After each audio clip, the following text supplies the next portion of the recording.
Shalom, perkenalkan nama saya Dukar Depintori, Program Studi Sistem Informasi, Fakultas Ilmu Komputer. Di sini saya akan mempresentasikan sebuah materi, yaitu pengenalan website oleh Bapak pengampu mata kuliah Rekayasa Website, Dedi Suwarna Eskom MKOM. Materi pembahasan yang pertama, pengertian website, kedua sejarah website, 3 generasi website, 4 jenis website, dan 5 unsur-unsur website. Apa itu website? Jadi website adalah kumpulan halaman yang berisi informasi tertentu dan dapat diakses dengan mudah oleh siapapun, kapanpun, dan dimanapun melalui internet. Website terdiri dari beberapa halaman web yang saling terkait, biasanya memuat konten seperti teks, video, gambar, audio, dan lain sebagainya. Umumnya website memiliki satu halaman utama yang disebut homepage. Homepage adalah halaman beranda yang akan terbuka pertama kali. Jadi di sini ada sebuah contoh website di mana pada gambar ini kita dapat melihat tampilan, dan tampilan inilah yang disebut dengan homepage pada website, di mana tampilan ini akan muncul pertama kali saat kita membuka sebuah website.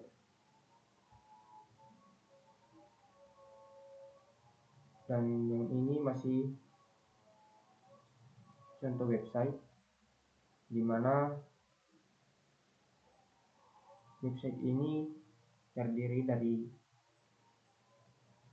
gambar dan tulisan, misalnya artikel dan lain sebagainya. Dan di sini adalah halaman homepage-nya. Kemudian setiap website dibuat untuk tujuan tertentu, misalnya pengenalan sebuah brand bisnis, media berita, hiburan, toko online, sarana pendidikan, hingga media sosial. Untuk mengunjungi website, kita membutuhkan sebuah perangkat seperti smartphone atau komputer yang diakses melalui link URL atau Uniform Resource Locator. Nah, bagaimana sejarah website? Jadi sejarah website dimulai oleh Tim Berners-Lee yang mengembangkan World Wide Web atau WWW pada tahun 1989. Tim menggagas 3 teknologi dasar untuk membangun sebuah website, yaitu HTML, URL, dan HTTP. Awalnya website dirancang hanya untuk berbagi informasi di kalangan para ilmuwan saja. Sampai akhirnya tim melihat potensi website sebagai sarana yang bisa digunakan oleh siapa saja untuk berbagai tujuan. Kemudian dirilis secara resmi pada 6 Agustus 1991 oleh Sir Timothy John dari tim Berners-Lee.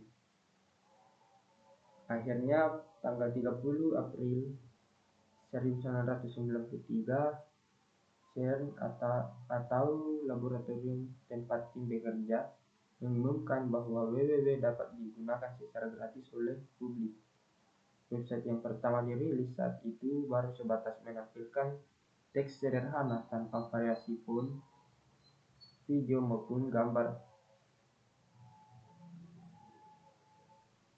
Bahkan website ini sampai sekarang masih bisa diakses melalui URL yang ada di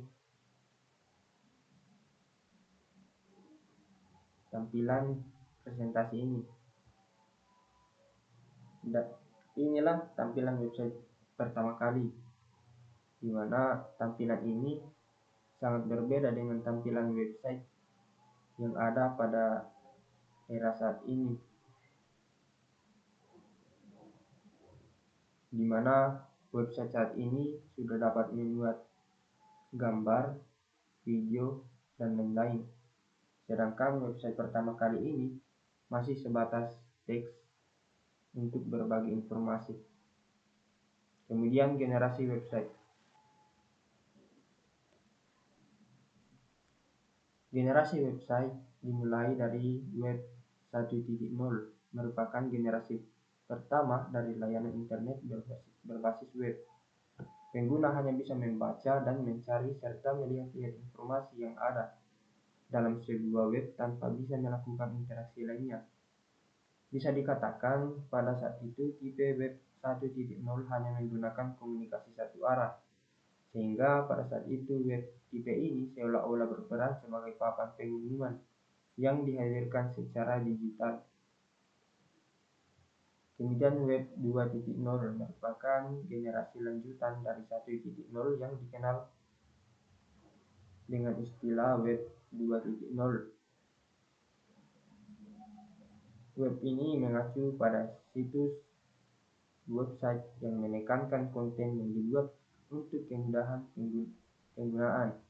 Pertama kali diciptakan oleh Darcy DeNucci pada tahun 1999.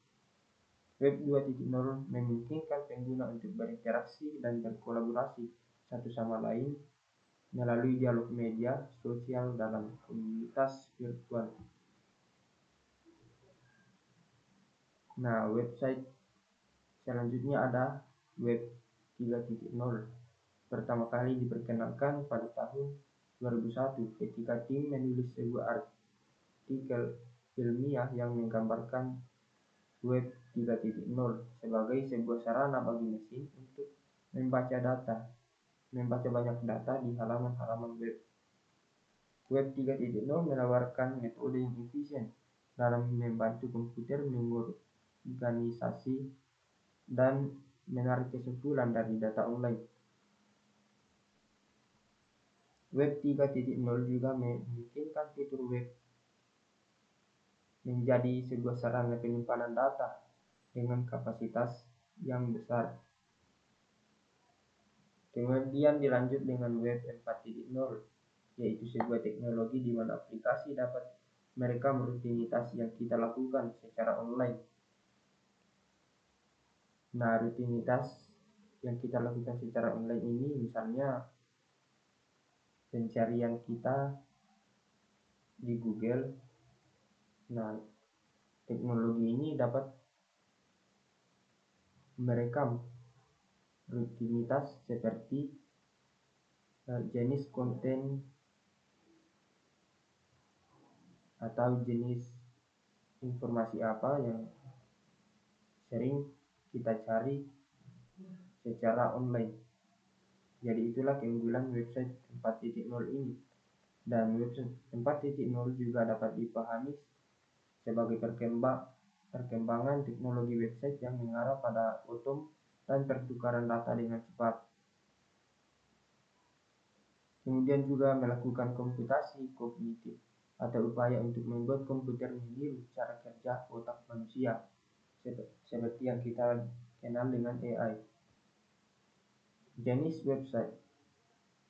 Situs web biasanya ditempatkan pada sebuah server yang dapat diakses melalui internet. Sebuah situs web pada umumnya dapat diakses oleh semua orang yang terhubung pada jaringan internet. Secara garis besar, website dikelompokkan menjadi dua jenis, yaitu website dinamis dan website statis yang dapat kita lihat pada gambar di samping.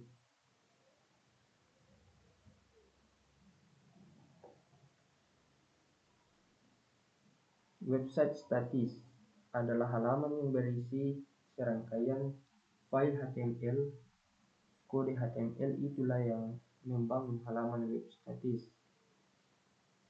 Setiap halaman juga memiliki file HTML yang terpisah. Website tersebut dikatakan statis karena kurang fleksibel untuk dilakukan perubahan, karena jika ingin diubah harus merubahnya lewat skrip halaman HTML. Kemudian keunggulan website statis, tidak harus memiliki keahlian pemrograman dalam membangun web statis. Kedua, proses pembuatan yang relatif cepat. Ketiga, proses indeks cepat karena hanya terdiri dari file HTML dan CSS saja. Kemudian yang keempat, maintenance mudah. Kelima, lebih hemat biaya dari biaya produksi hingga operasional. Kemudian kelemahan website statis ini yaitu fungsionalitas terbatas dan tidak menggunakan database dan pemrograman PHP di server. Inilah contoh website statis serta contoh struktur pemrogramannya, yaitu menggunakan HTML. Kemudian selanjutnya yaitu website dinamis, di mana website ini merupakan website yang kontennya biasanya bersifat dinamis atau bisa berubah-ubah setiap harinya. Pada website ini biasanya sudah ditanamkan program dengan menggunakan bahasa pemrograman tertentu agar website bisa berinteraksi dengan pengunjung.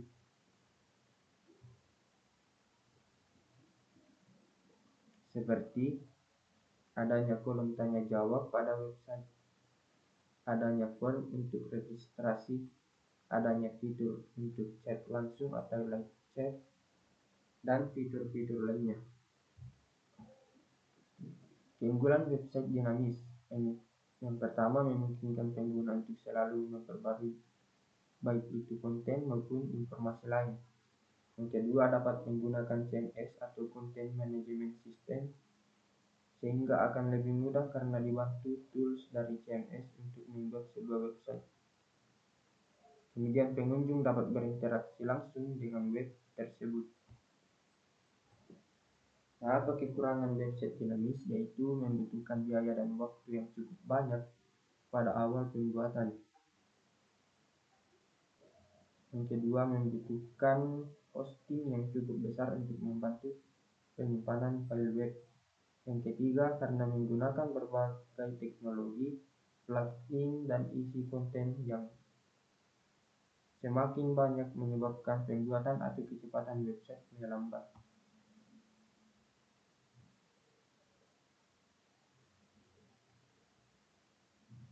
Nah, website inilah salah satu contoh dari website dinamis.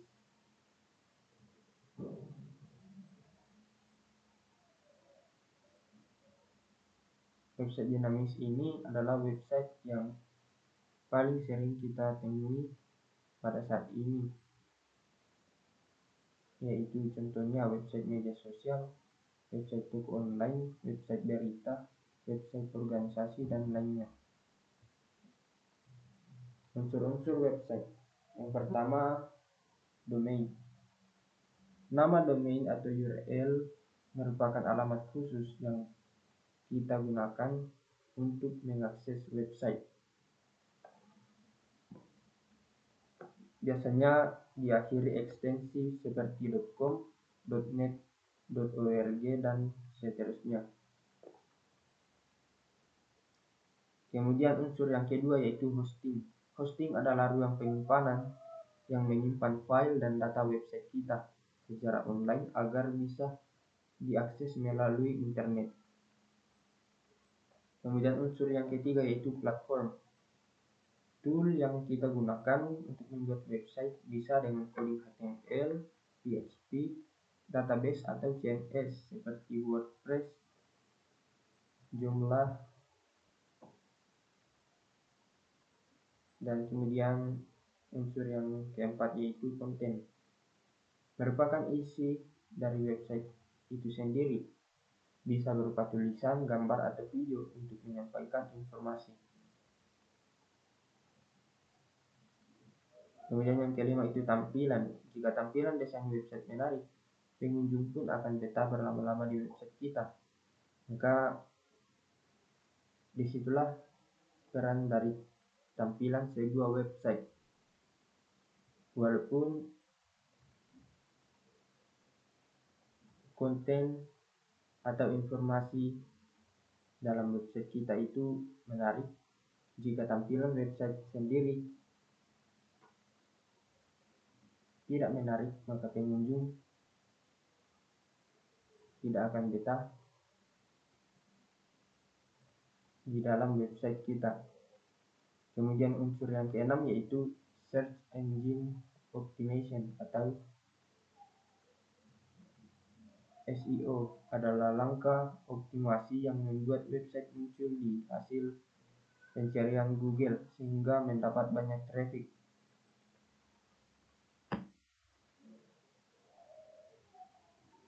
Kemudian pembahasan client side dan server side web programming. Client side web programming. Client side scripting merupakan salah satu jenis bahasa pemrograman web yang proses pengolahannya dilakukan di sisi klien. Proses penerjemahan atau pengolahannya dilakukan oleh web browser sebagai kliennya. Contoh dari client side scripting ini adalah HTML, XHTML, CSS, JavaScript, XML, dan jQuery.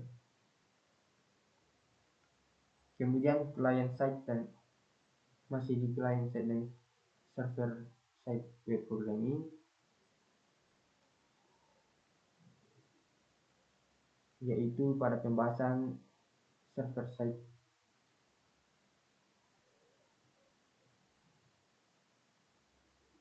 Server side scripting merupakan bahasa pemrograman web yang pengolahannya dilakukan dalam server. Maksudnya ialah web server yang sudah telah terintegrasi oleh web engine.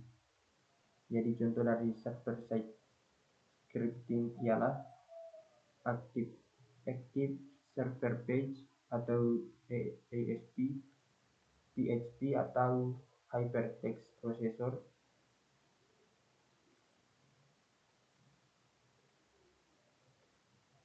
kemudian Java Server Pages atau JSP. Nah, inilah alur pembuatan sebuah web, di mana web ini terdiri dari browser scripting dan server scripting. Dalam browser scripting ini terdapat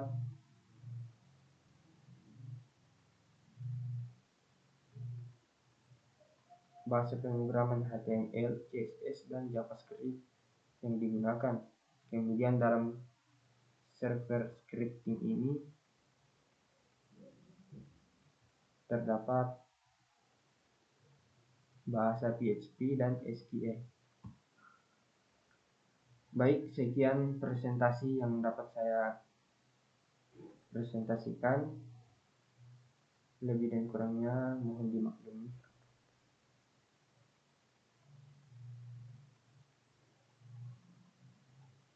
Saya akhiri dengan ucapan terima kasih.